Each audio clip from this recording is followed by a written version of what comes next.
Hello students, good morning to all of you. जैसा कि अपन transform का यूनिट पढ़ रहे हैं, ट्रांसफॉर्म में अपन ने डिफरेंट टाइप के ट्रांसफॉर्म पढ़े, उसके आपने ट्रांसफॉर्म की वर्किंग पढ़ी, आपका कंस्ट्रक्शन पढ़ा। इसके बाद में जब आपका ट्रांसफॉर्म बन जाता है तो उसके बाद में उसके टेस्ट किया जाता है। उसको काम में लेने से पहले उसको टेस्ट किया जाता है। तो टेस्ट जो आपके ट्रांसफॉर्म में बहुत सारे टेस्ट होते हैं, तो अपने जो सिलेबस में है वो आपके 3 टाइप के टेस्ट होते हैं। तो इसमें जो टेस्टिंग में जो आपके ट्रांसफॉर्म की टेस्टिंग की जाती है, तो इसमें ये चेक किया जाता है कि आपका जो ट्रांसफॉर्मर है जिस पर्पज़ के लिए डिज़ाइन किया हुआ है वो आपका काम कंप्लीट करता है नहीं करता है। जैसे स्टेप अप और स्टेप डाउन आपका ट्रांसफॉर्मर बनाया तो वो आपका ट्रांसफॉर्मर स्टेप अप का काम करता नहीं है, वोल्टेज बढ़ाता है या नहीं बढ़ाता है। स्टेप डाउन में आपका वोल्टेज कम करता है नहीं करता है। इसके लिए आपके टेस्ट किया जाता है। इसकी आपकी एक इंस्टॉलेशन टीम होती है अलग से, जो आपकी इसको कम्प्लीटली डिफरेंट टेस्ट इसके किए जाते हैं। इसमें टेस्टिंग में क्या किया जाता है, आपके इलेक्ट्रिकली चेक किए जाते हैं, थर्मली चेक किया जाता है। आपका एक टेम्परेचर, हाई टेम्परेचर तक वो आपका सही काम करता नहीं है। मैकेनिकली सुइटेबली देखी जाती है। ये सब कुछ आपका एक ट्रांसफॉर्म की टेस्टिंग में किया जाता है। जो भी आपकी टेस्टिंग किए जाते हैं वो जनरली आपके एक नेशनल स्टैंडर्डाइजेशन के अकॉर्डिंग किया जाता है। और ये आपका टेस्टिंग IEEE और नीमा और NSI के जो स्टैंडर्ड हैं उसके अकॉर्डिंग उसकी टेस्टिंग की जाती है। जो भी ट्रांसफॉर्मर है इसके या जो कॉन्ट्रैक्टर है उसके लिए जो भी आपके रिकमेंडेड टेस्ट होते हैं वो किए जाते हैं। और इसके लिए आपकी एक इंस्टॉलेशन टीम होती है। अब वो ये डिसाइड करती है कि आपका जो भी ट्रांसफॉर्मर है वो आपका सेफ है और ऑपरेशन के लिए करने के लिए एफिशिएंट है। तो जो इसमें आपके 7-8 टाइप के टेस्ट होते हैं, लेकिन अपने जो सिलेबस में वो आपके 3 टाइप के टेस्ट हैं। पहला टेस्ट होता है आपका पोलैरिटी टेस्ट। पोलैरिटी टेस्ट आपका नाम से पड़ता है, ध्रुवणता होता है पोलैरिटी का नाम हिंदी में। तो पोलैरिटी जैसे नाम चलता है ये आपकी ध्रुवणता चेक करेगा। तो ये टेस्ट कब काम में लिए जाते हैं, जब आपके 2 ट्रांसफॉर्म पैरेलली या सीरीज में कनेक्टेड किए जाते हैं। तो उसमें अपन को जो धारा होती है उसकी दिशा को अपन को ध्यान रखना पड़ता है, क्योंकि आपकी पैरेलली या सीरीज में जोड़ते हैं ट्रांसफॉर्म को, तो उसकी करंट की जो दिशा है वो आपको सेम रखनी पड़ती है। यदि ऑपोजिट हो जाती है तो आपके शॉर्ट सर्किट बनने के चांस हो जाते हैं। Testing is done to ensure that winding are all connected in same way and not in opposite way. They can be a short circuit. आपके opposite होंगे तो आपके short circuit होने के chances हैं। और ये पोलैरिटी कब किया जाता है, जब आपके ट्रांसफॉर्मर पैरेलली या बैंक कनेक्टेड हो। Polarity in transformer categories by, जो भी आपकी ट्रांसफॉर्मर होता है उसको अपन 2 वाइंडिंग है उनको अपन ऐड करेंगे तो वो आपके पोलैरिटी है वो आपकी या तो एडिटिव हो सकती है या सब्ट्रैक्टिव। यानी ये दोनों पोलैरिटी आपके सेम होंगी तो एडिटिव हो जाएगी और ऑपोजिट होते तो सब्ट्रैक्टिव हो जाएगी। और ये किससे चेक किया जाता है, आपका वोल्ट मीटर से। जो वोल्टेज अप्लाइड कर रहे हैं आपकी primary bushing and the resultant voltage, the secondary bushing is greater than, it means that transformer has additive property। जो वोल्टेज अप्लाई कर रहे हैं अपन किसके बीच में, प्राइमरी बुशिंग और resultant voltage between the secondary bushing is greater than आपका एडिटिव हो जाएगा। जो आपका 3 फेज ट्रांसफॉर्मर होता है also check the polarity by the same means, आपका जो 3 फेज ट्रांसफॉर्मर होता है उसमें हर पोलरिटी को चेक किया जाता है दूसरी जो आपका आउटपुट है उसके अकॉर्डिंग। यदि ज़्यादा मिलता है तो आपका एडिटिव होता है। यदि इसको अपन और तरीके से देखते हैं तो यहाँ पे देखिए आपका जो भी ट्रांसफॉर्मर है उसमें हाई वोल्टेज जिधर अपन अप्लाई कर रहे हैं वहाँ पे एक वोल्टेज अप्लाई करेंगे, ठीक है। और जिधर आपका लो वोल्टेज लो वाइंडिंग है उधर अपन ओपन रखेंगे। तो यहाँ पे देखिए एल वी जो आपका एल का मतलब है लो वोल्टेज, ये आपका लो वोल्टेज है। और हाई वोल्टेज की साइड अपन यहाँ पे इनपुट देंगे जिधर हाई वोल्टेज। तो हाई वोल्टेज जिधर आपके टर्न्स ज़्यादा होंगे उधर आपको हाई वोल्टेज मिलेगा, और जिधर टर्न्स कम होंगे कुंडलों की संख्या उधर आपका लो वोल्टेज मिलेगा। तो यहाँ पे अपन ये देख सकते हैं कि आपका जो कुंडलों की संख्या है उसके अकॉर्डिंग आपका वोल्टेज जनरेट होता है। तो ये आपका किस टाइप का ट्रांसफॉर्मर है, स्टेप डाउन ट्रांसफॉर्मर। अब इसमें अपन ने जो आपका पॉइंट बना दिए हैं अपने 1 2 आपकी प्राइमरी वाइंडिंग के, 3 और 4 आपका सेकेंडरी वाइंडिंग के। 2 और 3 पॉइंट को अपन ने सॉर्ट कर दिया है, इन दोनों को पॉइंट्स को सॉर्ट कर दिया है। अब अपन एक वोल्ट मीटर लगाया है V, जो आपका अप्लाइड वोल्टेज देखेगा। एक V1 वोल्टेज अप्लाई किया है जो आपका इनपुट और आउटपुट के बीच का वोल्टेज बताएगा, ठीक है। इन दोनों की रीडिंग को से चेक करेंगे। इस रीडिंग के अकॉर्डिंग यदि आपका V1 का मान V से ज़्यादा है तो आपका 1 और 3 टर्मिनल आर सेम पोलरिटी। आपके 1 और जो आपका 3 टर्मिनल है 1 या 3 से आपका 2 भी हो जाएगा, तो 1 और 2 हो जाएगा, वो ऑपोजिट पोलरिटी का होगा, ठीक है। और सेकेंड केस है V1 इज लेस देन और अप्रोक्सीमेटली 0। यदि आपका V1 इससे कम हो जाता है तो आपका 1 और 4 आपका सेम पोलरिटी पे हो जाएगा। तो V1 का मान कम है किससे, V से, तो आपका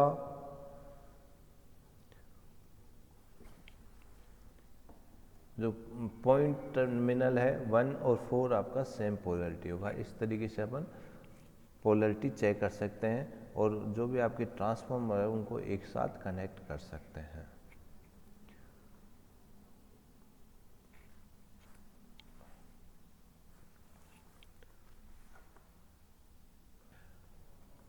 नेक्स्ट जो आपका टेस्ट है वो आपका ओपन सर्किट टेस्ट।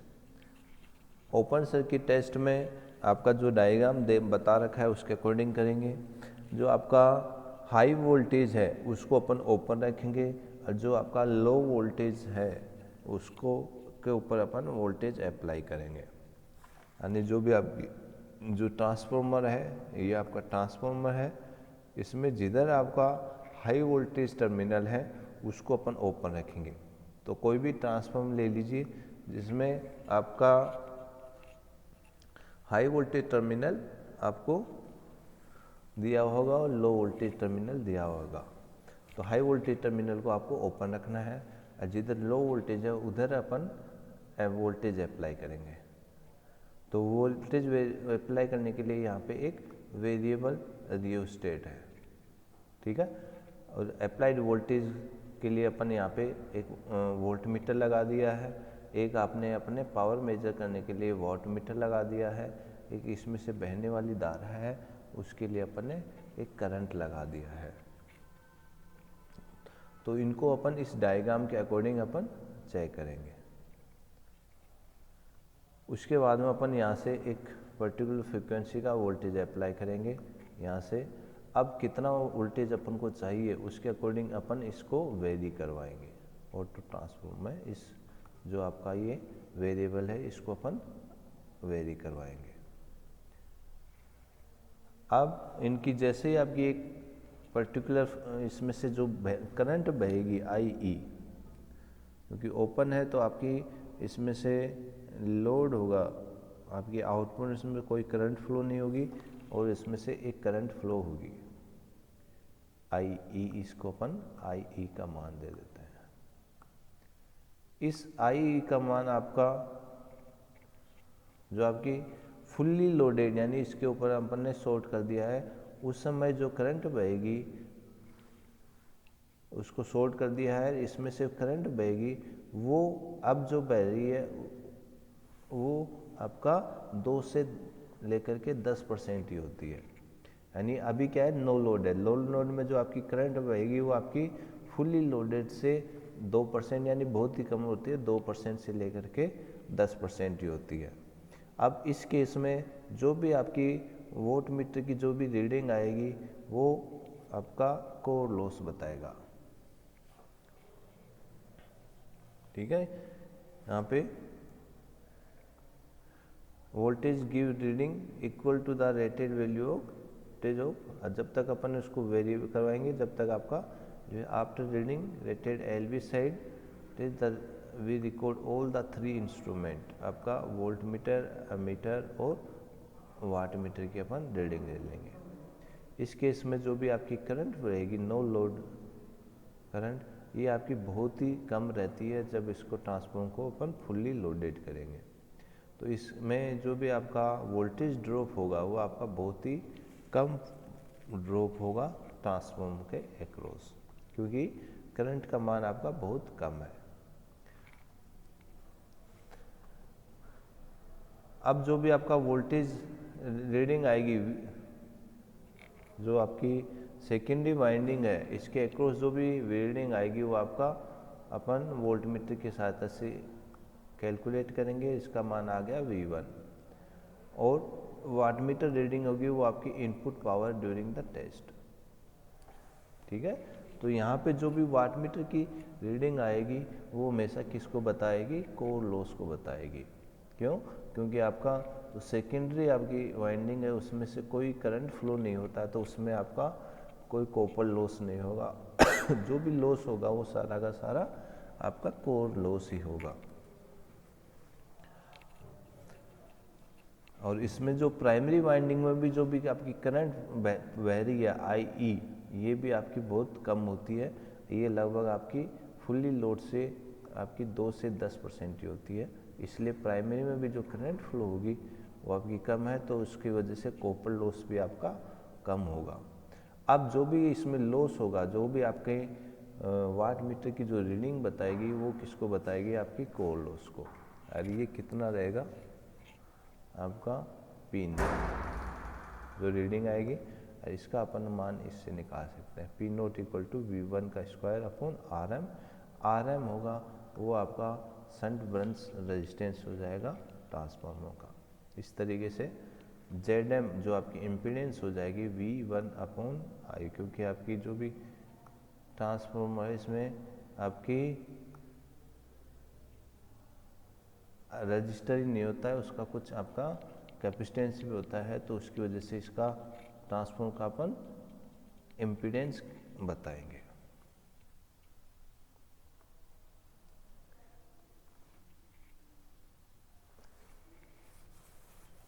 तो यहाँ पे ओपन सर्किट ट्रांसफार्मर जो भी टेस्ट करते हैं वो जनरली अपन कोर लॉस के लिए करते हैं। कोर लॉस में आपके 2 टाइप के लॉस होते हैं, एक आपका हिस्टेरिस लॉस, एक आपका एडी करंट लॉस। वो अपन आपके आगे लॉसेस में पढ़ेंगे। नेक्स्ट है आपका short circuit test. Short circuit test में आपका वोल्टेज अपन अप्लाई करेंगे वो आपकी हाई वोल्टेज वाली वाइंडिंग पे करेंगे। तो आपका जो ट्रांसफार्मर है इसमें 2 वाइंडिंग होती हैं, एक हाई वोल्टेज की, एक लो वोल्टेज की। तो ओपन सर्किट में अपन ने कहाँ अप्लाई किया था, लो साइड। अब शॉर्ट सर्किट में क्या करेंगे, हाई वोल्टेज के साइड अपन ये अप्लाई करेंगे वोल्टेज सोर्स। और जो आपका लो वोल्टेज है उसके को अपन क्या कर देंगे, यहाँ पे लो वोल्टेज है उसको अपन यहाँ पे शॉर्ट कर देंगे। तो यहाँ पे जो ये थी इसको अपन ने शॉर्ट कर दिया है। अब जो भी आपकी वोल्टेज अप्लाई करेंगे यहाँ पे, इसमें से बहने वाली धारा है उसको मापने के लिए एमीटर लगाएंगे, और इस समय जो भी पावर लॉस होगा उसके लिए अपन ने एक वाट मीटर लगा दिया है। ठीक है, अब जो अपन ने वेरिएबल रजिस्टर लगाया है इसको अपन वेरी करवाएंगे इधर से इधर। तो जो भी आपका वोल्टेज होगा ये वोल्टेज आपका जो फुल्ली लोडेड वोल्टेज होता है उसका 5 से 10% ही अपन अप्लाई करेंगे। तो यहाँ पे 5 से 10% वोल्टेज अप्लाई करेंगे high side with the help of variable which sort, ये आपने सोर्ट कर दिया है। इसके बाद में जो भी रीडिंग आएगी आपकी वोल्टेज की, एमीटर की और वाट मीटर की, वो अपन कैलकुलेट कर लेंगे। तो यहाँ पे देखिए शॉर्ट सर्किट है तो इसमें से आपकी धारा भी बहेगी। ठीक है, तो इसके अक्रॉस जो वोल्टेज है वो आपका जीरो होगा, तो जो भी लॉस होगा वो करंट की वजह से होगा, यानी अपन ये बोल सकते हैं मैग्नेटिक फील्ड की वजह से लॉस होगा। तो यहाँ पे अपन कॉपर लॉस को अपन जीरो मान लेते हैं, और जो भी आपका लॉस होगा वो सारा का सारा आपका कोर की वजह से लॉस होगा। इसको अपन बोलते हैं शॉर्ट सर्किट टेस्ट।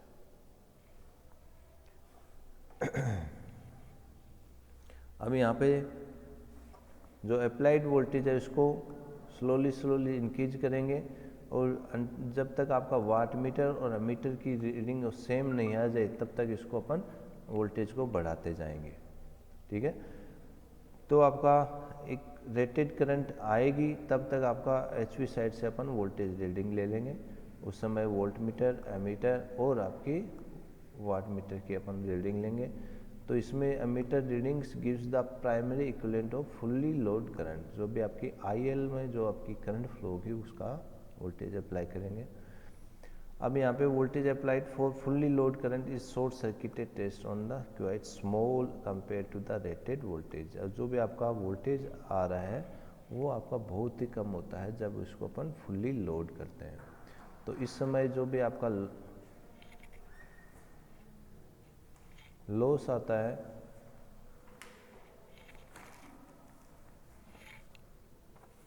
वो आपका बहुत ही कम होता है।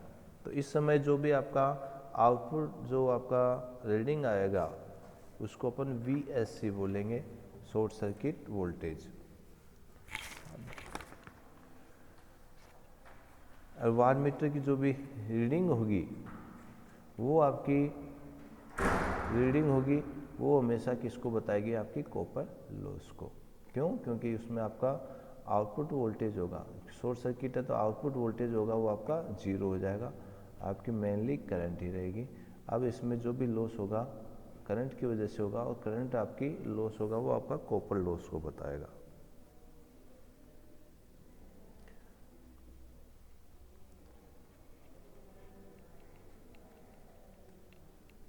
अब यहाँ पे जो वाट मीटर की अपन रीडिंग ले लेंगे और वो आपका कॉपर लॉस होगा, इसको अपन किससे डिनोट करेंगे, PSC से, शॉर्ट सर्किट से। जो भी आपका ट्रांसफॉर्मर में इस समय जो भी आपका इक्विवेलेंट रेजिस्टेंस होगा उसको अपन RE से डिनोट करते हैं, और जो आपका इक्विवेलेंट इम्पीडेंस है उसको ZE से। तो उससे अपन इक्विवेलेंट रिएक्टेंस का वैल्यू अपन निकाल सकते हैं, इसको अपन ZE² माइनस RE²। तो यहाँ पे अपन देखते हैं जो भी आपका शॉर्ट सर्किट टेस्ट होता है उसको जनरली अपन कॉपर लॉस होता है उसको कैलकुलेट करने के लिए काम में लिया जाता है। इसके साथ ही इसके लिए इसके में अपन इक्विवेलेंट जो भी आपका सर्किट होता है उसके लिए पे अपन इसको अपन काम में लिया जाता है। इक्विवेलेंट सर्किट ड्रॉ करना, उसमें कितना रेजिस्टेंस है, कितना उसका इम्पीडेंस है, उसके लिए भी इसको काम में लिया जाता है। इस तरीके से आपके तीनों टेस्ट यहाँ पे कंप्लीट हो गए। नेक्स्ट क्लास में इसके अपन लॉसेस पढ़ेंगे, जो अपन ने यहाँ पे जो शॉर्ट सर्किट ओपन सर्किट काम में लिया है उसको किस टाइप के लॉस होते हैं वो अपन पढ़ेंगे। Okay, thank you.